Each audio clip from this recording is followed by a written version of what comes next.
What is up, awkward listeners? Welcome back to season 5 of the Awkward Insurance Podcast. Season 5 is hot and ready, and for this season, it's going to be all about decoding the confusing and often misunderstood aspects of the insurance industry. So we hope that you enjoy the ride while we badger our guests about some of the most common misconceptions in their area of the industry, and hopefully we'll provide a little bit of education along the way. But before we get into the episode, I also want to tell you a little bit about the InsurTech Connect Las Vegas 2023 conference. We have a special code just for our awkward listeners who would like to attend the event. If you are ready to register for one of the world's largest InsurTech conferences, head over to vegas.insurtechconnect.com/register and use the discount code Awkward Vegas in all caps to claim your discounted registration today. Now let's jump into the episode. Welcome back to Awkward Insurance. As always, Ashley, I don't know if you've been paying attention or not, but are you aware that the Awkward Insurance Facebook group has grown to nearly 1,000 members? Yes, because every day I see a new post saying, welcome new members. And I'm like, wait a second, am I seeing the same one again? And no, it's a new one every time. I know. We started getting so many new members that I had to set that up on auto post because I could not keep up with it. In the beginning, I would go through and find all the new members and make the post myself. And it was like a post that was really long that had like 30, members from the month or whatever. But then it started happening so frequently that I had to set it up on auto post. And I do the same thing. I'm like, double take. Did that hit twice or are these new names? It's amazing. And I know 1,000 sounds really small. And I even struggle, I know that there are much bigger Facebook groups out there. I get it. But we're seeing some real people asking some really good questions. And I just love that we've had members that can help them. And it's still small and it's intimate. And we're getting lots of good feedback and interaction. And I can talk to people. I don't know. They're my lifeline at the moment. Is the way I feel. I think it says something that, you said, 1,000 seems a little bit small, but really with size comes disconnect sometimes. And there are some of the larger groups that I've now left because now it's just turned into, a complaining fest or something along those lines. So I do think that, having that more intimate group of 1,000 of our insurance friends definitely keeps the conversations moving and still informative and helpful. I love that you said insurance friends. I can now go back to my 13-year-old and tell her that I do, in fact, have friends. Oh, my goodness. There are so many things that we can talk about with insurance. And our goal on the podcast is usually to connect through service, not sales. Everyone says that insurance is a relationship business. Well, relationships require service. Nobody wants a transactional relationship. And sales is very much transactional. So this episode is personal and it has potential to go off the rails or stay on track. We'll see what happens. But October is Breast Cancer Awareness Month, and we are so happy to welcome Laurie Dawson as our guest on the podcast today to walk us through this conversation. Hi, Laurie. How are you? Hi, that's me. I am well. Thank you. We are so happy to have you here. Where are you from? I am excited to be here. I am from Arizona.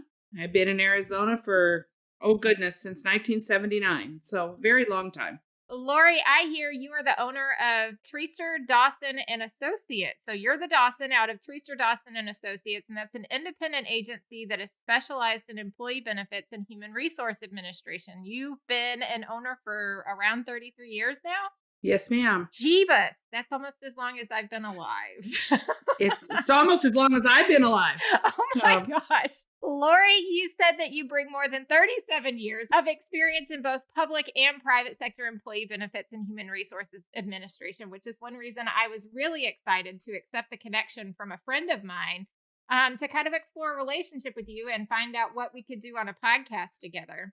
And it kind of ties into another thing that you had written is that you understand both the broker and the consumer side of insurance, and that insurance often adds a layer of confusion and frustration to an already distressing experience.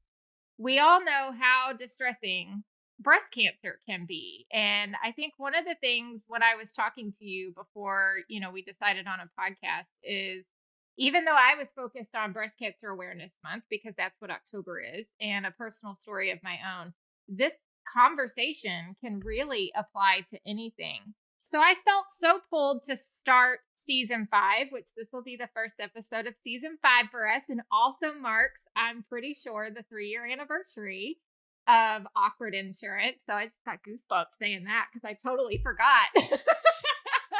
But it's very personal for me. And the reason why I knew I needed to start this is because about a month ago, I had my own scare. I was in the shower, just minding my own business like we all do in the shower, about to start singing my favorite song, and I felt something and it scared the crap out of me. And I called my husband in to make sure I wasn't stupid, and he felt it too. So I just panicked. And the one reason why is because I don't think anybody's ever had the conversation with me that it doesn't always have to be cancer, you know? So I'll just skip straight to the end. It wasn't cancer. I immediately called my grandmother because she has gone through the battle of breast cancer. I asked her right away, what do I need to do? Because I didn't know what to do. And she pointed me in the right direction, got with my doctor. We went through the test. I was absolutely petrified the entire way through because, again, nobody had ever said it can be something other than cancer. So the entire process, I'm watching the technicians' faces trying to figure out what's on their face, right? And I'm pretty sure they're probably trained in being super stoic. But it turned out fine. Everything turned out fine. Everything is fine. And now I know. But one reason why I really wanted to have this conversation is to distract myself for the 72 hours until my first appointment. I pulled out everything. I pulled out my insurance. I pulled out life insurance. I pulled out our bank statements. I pulled out our credit card statements. I pulled out 401k statements. I pulled out stocks. I pulled out everything as a way to start risk managing what could be the financial impact for this for my family. That's where my mind went. And I was going to make sure that once I got the information, I was already understanding financially what track we would be able to take because I had never been through it. And so I thought, we need to have a conversation because the time for understanding that is not when you're scared. It's not when you've received the diagnosis. It's not when you're reeling and just trying to keep a straight face with your kids around. So I started looking for somebody, and we found Laurie, who brings decades worth of experience in understanding employee benefits and understanding the options that are there and even understanding how to walk clients through the process. And so I am so happy to have you here. And just like I started the conversation, take out the word breast cancer, insert something else. Ashley, you struggle with an autoimmune disorder, right? Yeah, I was diagnosed with ulcerative colitis in August of 2018 and tried everything, steroids, obviously pills that I would just take daily, and they were not working. And in order to get to the biologics or the infusions that were supposed to help, I had to exhaust every other possible thing and be on steroids for so long that it was essentially becoming detrimental to my health.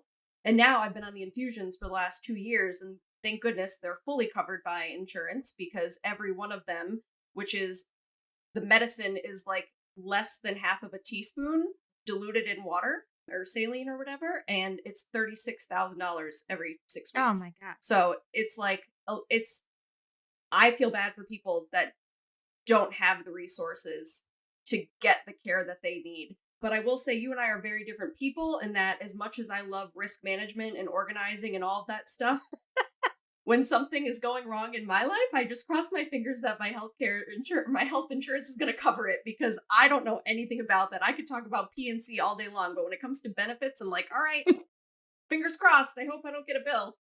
Well, Laurie's here to help us uncross our fingers. Yep. And say peace out. There you go.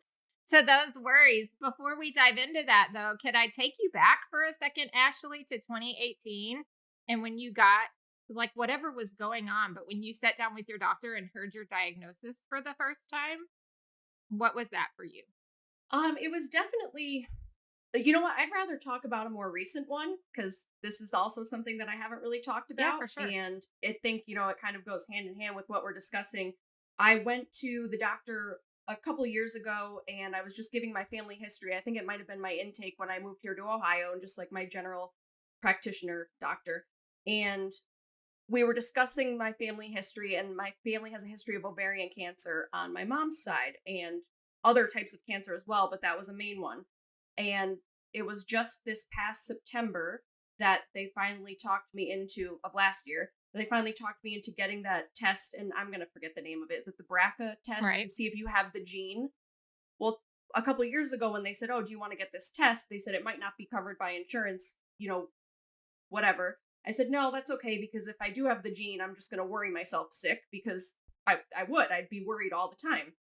Well, then this year, or I'm sorry, last September, my doctor finally talked me into it, and she was a different doctor. She was very blunt about it, which I kind of appreciated this, because this is what talked me into it. I said, "Well, I don't know if I want to get it, because if I know that I have the gene, I'm just going to be worried." She's like, "All right, would you rather be worried or dead?" I'm like, "Oh, okay, that escalated quickly, but that's a very good point," because she's like, "If we know you have it, we can start planning." And then when I gave her my history, she's like, "This is going to be covered by insurance. I don't know what you're talking about." I'm like, "Okay," because I had such a high prevalence in my family, and no one had been tested for it before. So let me tell you, that was the worst 2 weeks waiting for those test results, because, I mean, Dustin, you know me and all the health issues I've had. If it can happen, it's going to happen to me.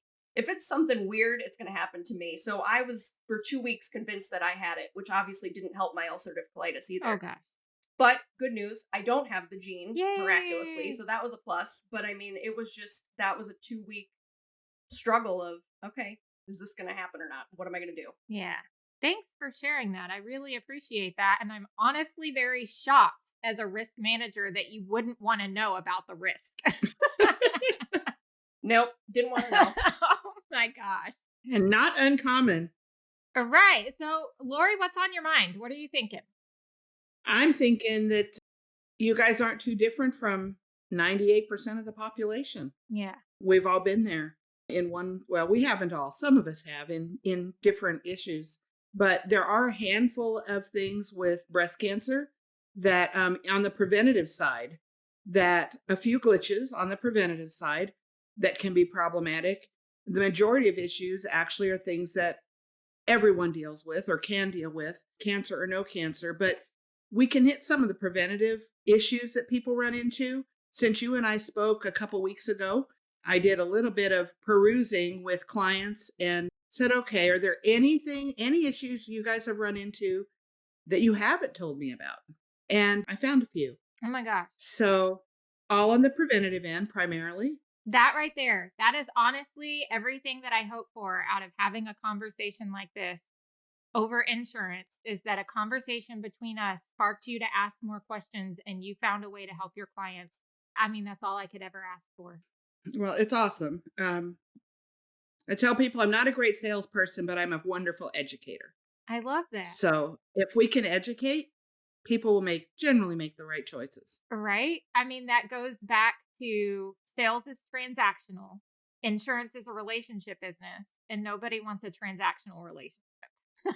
Right? I agree. So let's stop focusing on sales. Let's start focusing on service and whatever service means, right?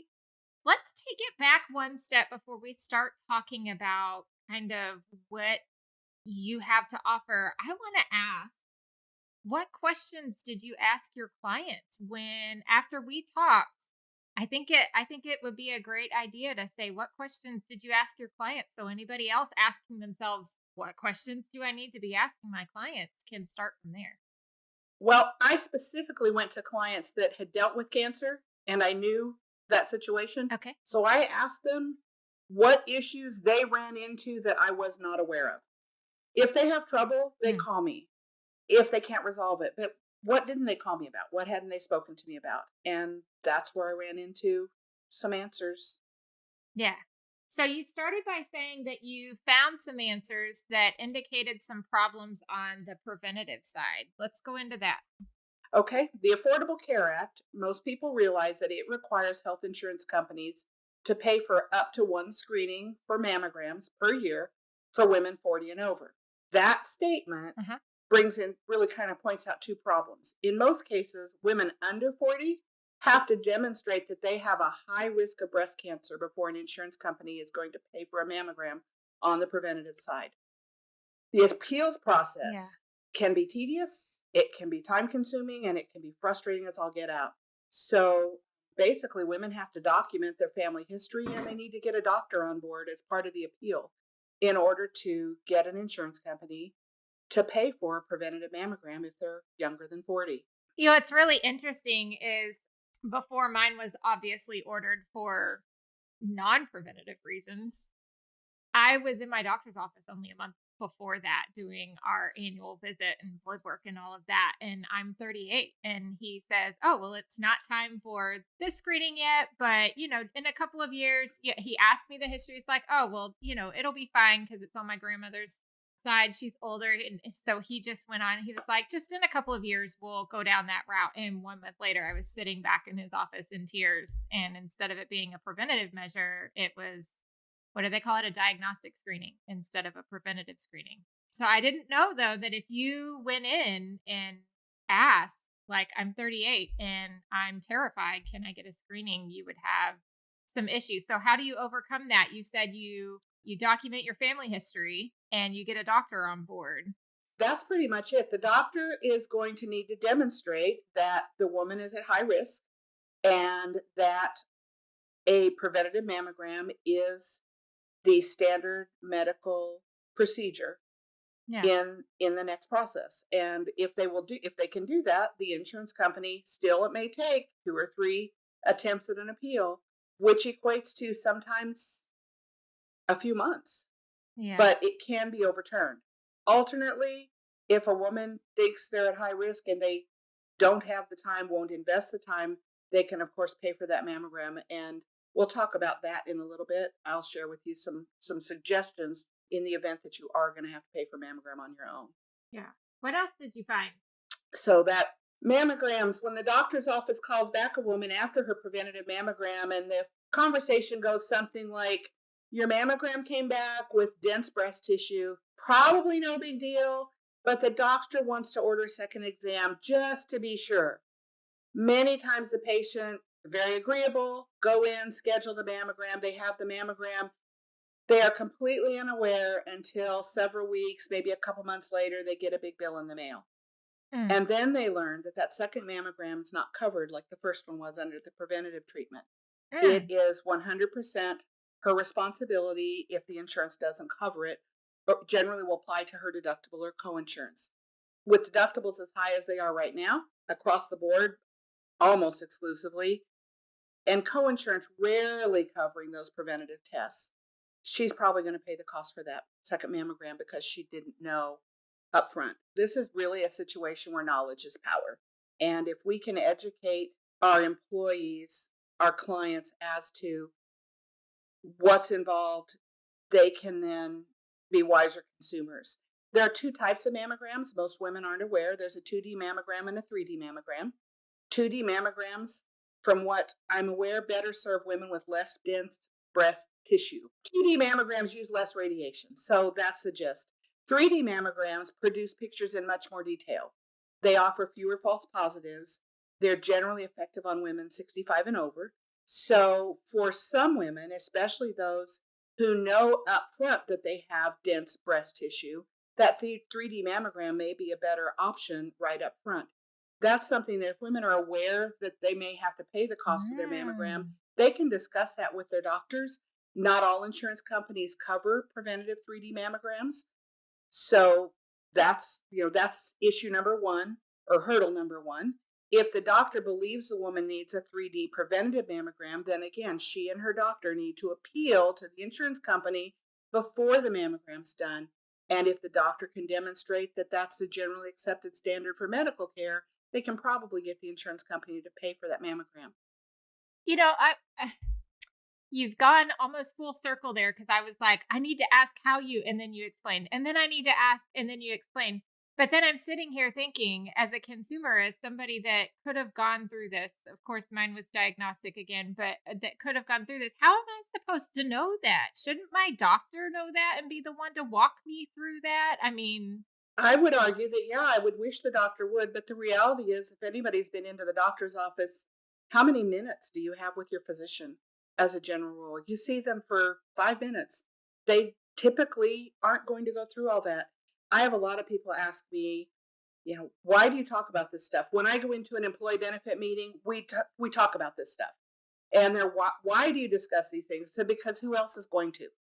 We don't know what Right. we don't know. Our clients don't know what they don't know. So the more we can inform them, the better we can equip them to be smart consumers and conserve their healthcare dollars. So, what is your suggestion on getting ahead of, like, for women and even men, because it impacts men as well, getting ahead of that with an insured or client when they may not even be thinking about their time for preventative measures yet? October is Breast Cancer Awareness Month. What a great month to produce a flyer within your agency that, hey, have you I thought love it. about, and just a handful of bullet points or a couple pictures and some bullet points, anything to get that information out there. I periodically will do a social media post if I think it's important. This is one that you've got my brain going. So I probably wouldn't even have thought about doing a breast cancer post in October just because this is the beginning of my crazy, insane busy season. I will absolutely do a post. Get it out there. Great time to just send it. Gosh, even a PNC agency, you don't know who your clients are. You don't know what else they need. You don't know what they've got. What does it hurt to send them a flyer that says, we don't know if we deal with your health insurance or not, but did you know? Bop, bop, bop, bop, bop. The more we can do to educate our clients and reach out to them, I would like to believe the more loyal they're going to be to us. So you're a PNC agency and they send out something about breast cancer. Why? Well, we still care about our clients. We still want you to be healthy. Yeah. It's a customer service. It's a PSA. Discussing both options up front with the doctor is huge. Yeah. Okay. So when we talked before, you and I, there were some issues that you brought up between knowing in network versus out of network. At the time that you're thinking something terrible is going wrong, the last thing on your mind is whether or not the doctor or the screening center that your doctor schedules you with is in network and out of network. So how do you get beyond, or how do you understand, what does a client do? What should we do before showing up that appointment? When it happened with me, it was a Friday. I went to my doctor and I had an appointment on Monday. They scheduled everything for me. It was 6 o'clock in the morning. There was no time for me to call an insurance company in between Friday afternoon and Monday at 6 o'clock in the morning to ask, is this provider in network or out of network? Number one, most people have internet access. Most people are now, insurance carriers are required to keep their network lists up to date so they can log on and take a look. But you're going to schedule an appointment. You still want to ask. And I would encourage people to encourage their clients to write these words down. Are you contracted with my insurance company network? Too often the patient walks in and asks, do you accept my insurance? The answer to that is almost exclusively, sure, we accept your insurance. That does not mean they're contracted. That does not mean they're in network. It just means we're going to file your insurance claim. Are you contracted is the word. If they're not contracted with your insurer, hop on and make another call. Find someone who is contracted. Yeah. If you go into your doctor and they order labs, and the lab frequently now that there's in a lot of facilities, they've brought in a lab into their center. So down the hall there may be a lab tech, and the doctor sends you down the lab. The first thing the client wants to ask or the patient wants to ask is this lab contracted with my network? Odds are good, I'm in the Phoenix metropolitan area. There are several lab facilities, but almost always one of two are the ones in a doctor's office. Part of the time they're contracted, part of the time they're not. Many times, there's only one, and that one's not a contracted lab. If that's the case, then we just look and say, hey, I need a written order and a referral to an in-network lab. Asking questions is absolutely probably the best thing we can equip our clients with in order to help them stay in network and control their out-of-pocket expenses. Same thing when the doctor's office draws the blood work or collects the sample, whatever it is they do, and they're supposed to send them to the lab. When you're walking out, always remind them that, remember to send this to an in-network lab. The reality is I get calls every year for somebody that has a bill from an out-of-network lab that their in-network doctor sent their stuff to, and now the lab's billing them. First thing people need to do is not wait. Too often people get it, they get aggravated, they set it aside. I cannot tell you the number of calls I get that are 2 and 3 months later before somebody even does anything with it. So first, you don't delay, then call the insurance company and explain what happened. People are not aware of how often an insurance company will reprocess a claim based on just the phone call and the notes they've taken for that phone call. So if they just pick up the phone, call their insurance company, let them know, hey, I saw an in-network doctor who was contracted with you. They sent my lab work out of network. I need you to reprocess that claim. Many times they will do that. I did not know that. I just thought once you got that bill that you're stuck with it. You're paying it. If they don't do it on the phone call, then we do a written appeal. As I hear a lot of agents not willing to help Why their does it clients sound do like that. getting audited by the IRS? It sounds so stressful. It is a little stressful because we're not used to having to fight. I find it much easier to fight for my clients than to fight for myself. Yeah. It's tougher to do for me than it is for any client. But if what filing a written appeal is just helping somebody explain the same thing in writing, that, hey, I saw an in-network doctor, they sent this out of network, I need you to reprocess that claim. Most of the time they will do that. Alternately, if it doesn't happen, the patient can send the bill to the doctor's office with a letter explaining that they were in network and they had all the patient's information, that they sent that lab to an out-of-network lab, and now we need them to negotiate with the insurance company and the lab and get it paid because it shouldn't be our bill. You'd be surprised how many times the doctor's office will cave and will do that. It should happen from the insurance company, though. Remember that Federal No Surprise Act. Most states also have kind of no surprise billing requirements. In Arizona, the bill has to be over $1,000, so a lot of people's stuff fall through. So the very, very best way to do that is to contact the insurance company first. One thing I found as I was researching for you guys was, according to, lady's name is Caitlin Donovan, and she works for the National Patients Advocacy Foundation. And she cautions people to not pay anything towards the bill while they're waiting, because that will count as them accepting responsibility for it. So advising your patients to appeal the bill and not pay anything towards it. They need to notify the lab. If it's more than about 45 days out from when they receive the lab bill, the lab doesn't bill, they can just sit back and wait. But once they receive that lab bill, after about 45 days, they need to get a hold of the lab and let them know that, hey, I've appealed this to my insurance company.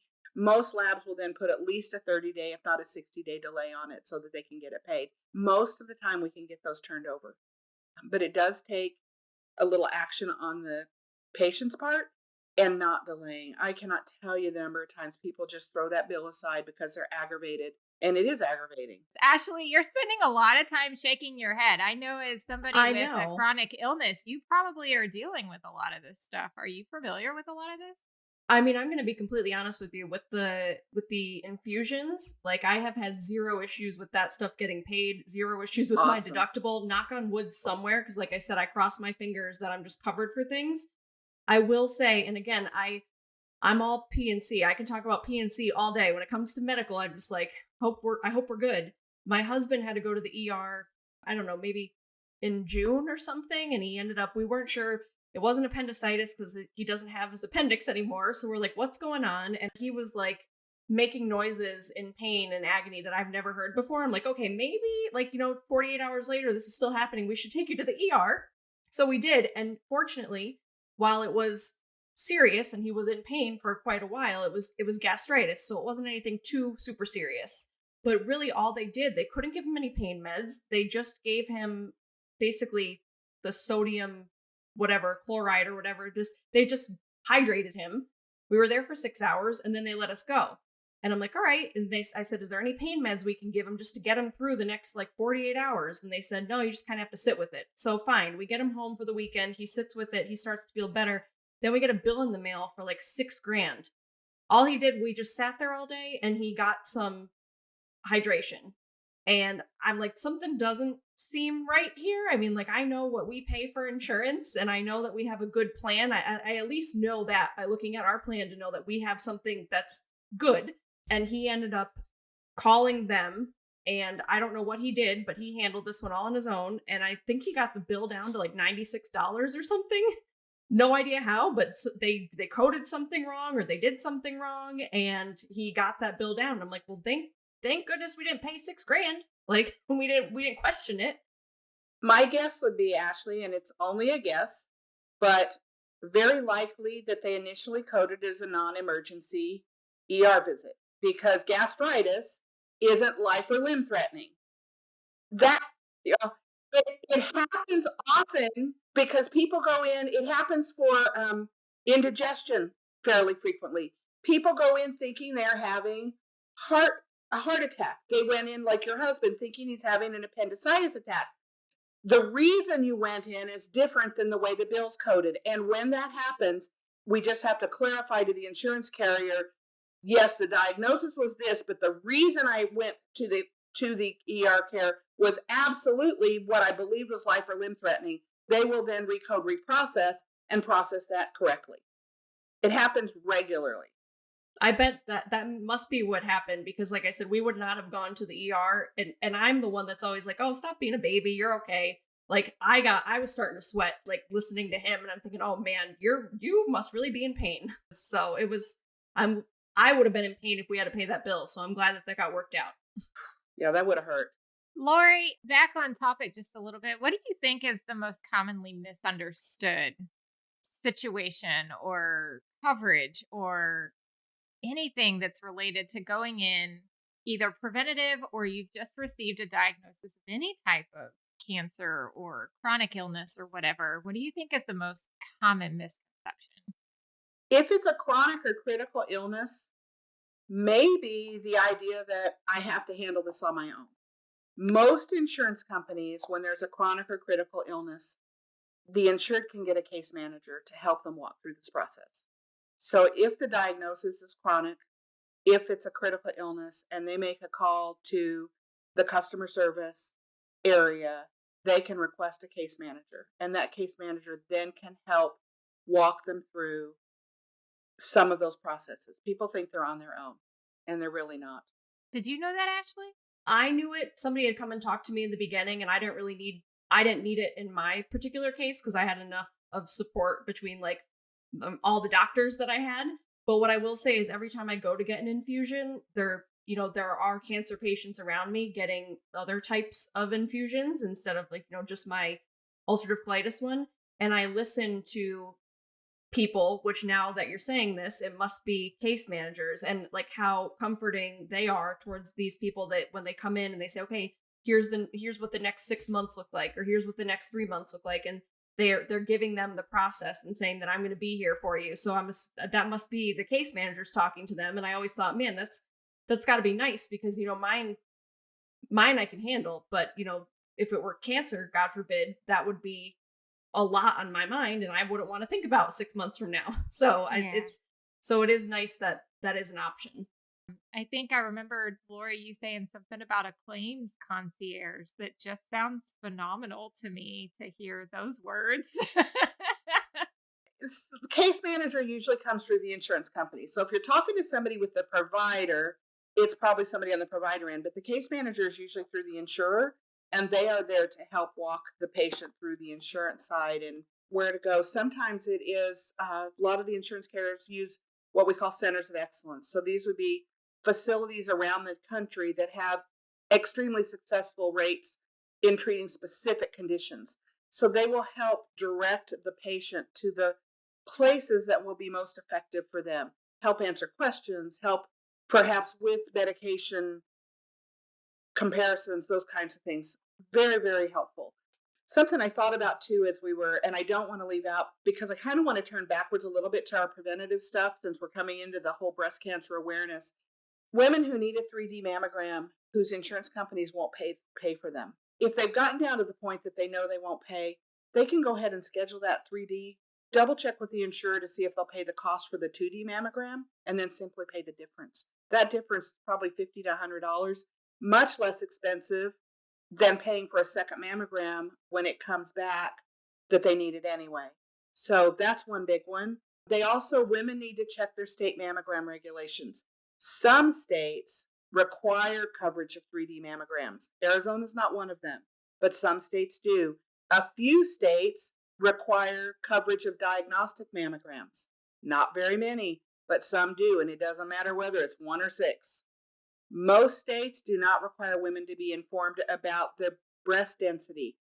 There are fights going on in that, and it is improving, but women need to ask because many times they're not being told whether they have dense breast tissue or not dense But breast what does that tissue. mean? What does that mean when you say they need to be aware, or that there's fights going on about whether or not they're aware of their density? There are in legislation. There's actually an association that is, gosh, wish I could remember the name. It's a breast density, like a group that's fighting to require women to be informed about the density of their breast tissue. The more dense your breast tissue, it doesn't mean that you are prone to cancer, but I guess there's more likelihood. I don't know how much more, but it's much more difficult to find the cancer if you have denser breast tissue. So just to know that up front tells me I might need something more than a 2D mammogram.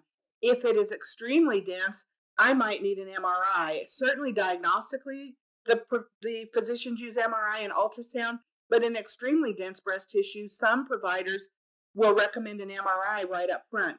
MRIs are not covered under the preventative healthcare laws from the ACA. So if someone needs an MRI, again, that can be appealed up front. MRIs can get very pricey. So taking time to appeal that on the front end to get it is super important and will save hundreds of dollars. I talked with a woman Friday morning, actually another insurance agency owner, who shared with me that she had had genetic testing and was advised that there was a 58% chance that she would develop breast cancer during her life. Her insurance company, standard insurance company, not the standard, but a routinely recognized insurance company, now pays for 1 mammogram, 1 ultrasound, and 1 MRI every year. That's unheard of. I'm guessing, and she's guessing, it's because of the genetic testing that was done, but they pay for it every year. So there are things we can do. Not everyone can afford to go have genetic testing done, but if the thought is, hey, I may be prone, my grandma, my mom, all my aunts, my sisters have had breast cancer. I have one client who says I'm the only woman in my family who hasn't had breast cancer yet. Oh my goodness. That would be scary. That might be a perfect one. It may be worth paying for that genetic testing if that's enough to get my insurer to pay for all of the upfront, detailed preventative care measures so that my diagnosis, if I later develop cancer, can be diagnosed quicker. Yeah. And that genetic testing might be covered because, for the longest time, they said that the genetic testing might not be covered for me. So I might just have to cross my fingers and, if I want to get it, I'll get it. But then when I went to my most recent doctor and I told her my family's history and how many people had passed away from things and the fact that, I had family members going and getting hysterectomies to avoid it, they said, no, this is absolutely going to be covered. We're proving a relevance in your life, with a trend on the maternal side of your family, you can get this and it will be covered. So that was huge. Getting a doctor to appeal on your behalf is hugely, hugely important. We've covered so much, and I don't even feel like we've touched the tip of the iceberg here, to be perfectly honest. And this conversation could go on forever, but we just don't have time. And so, in light of that, I'm going to kind of wrap it up a little bit. October again is Breast Cancer Awareness Month, and that's one of the reasons why we are doing this episode. And we've talked about some in-network versus out-of-network and pre-authorizations and, whether you're getting something preventatively done or now you're in the diagnostic phase because something has been found. But just to take it back to such a simple and maybe even rudimentary stage, 1 ounce of prevention is worth a pound of cure. And so this is your reminder for women, for men, for moms and dads, daughters, sisters, brothers, everybody, to do your self-exam. So much is found so early on if you just make a routine habit out of making sure you know yourself and that you know your body and you can find something that's out of the ordinary. And that goes for skin cancers, is anything. Like, we're tooling around in the kitchen the other day and my husband's shirt happens to fly up a little bit. And I went, wait a second, I've never seen that mole before. Just knowing your spouse or somebody else, your kids, knowing your kids. An ounce of prevention is worth a pound of cure. So this is your reminder through October. Tell everybody that you love and everybody that you are sitting next to, it's time to do your self-exam. Notice when something is off or different and talk to your doctor at your next visit about what you need to be doing in between doctor's visits in order to notice yourself. Maybe you've never had those conversations before. So as risk managers, we know that we are more prepared for damage for the claim when we've identified the risk and we've analyzed it and understood ways to control that risk. And we put coverage in place to reduce the financial impact before the claim or the diagnosis. And knowing that, again, this is your reminder to understand your insurance and your options before you receive the diagnosis. Ask the questions. Laurie, oh my gosh, you have dropped so much knowledge on check with your state on this and Google this and do that. And yes, insurance companies do have who's pre-authorized on their website, but that's not where my brain was at. I needed somebody to tell me whether or not something was pre-authorized or they're in-network or out-of-network or what did you say? Whether or not they're contracted. I would have never known to say, are you contracted? So thank you so much for being here today. Ash or Laurie, do you have anything to add on top of that? I have one final thought. Document. Take notes when you talk to the insurance company. Take notes when you talk to the doctor's office. Who did you talk to? When? Date and time. Details of your conversation. That will make you appear credible if and when you have a claims issue. Yeah. This call is being recorded. If the insurance companies can do it, we can too. Although it may not be for quality assurance purposes. Thank you so much. I have had so much fun. It was a pleasure. Thank you very much. Toodles. Thanks for hanging out and listening to another Awkward Insurance Conversation. If you haven't already, be sure to join the Awkward Insurance Facebook community. We have an amazing group of people on there. And for more episodes, head over to the National Alliance website at scic.com. Now go forth and be awkward. Toodles! That's awkward.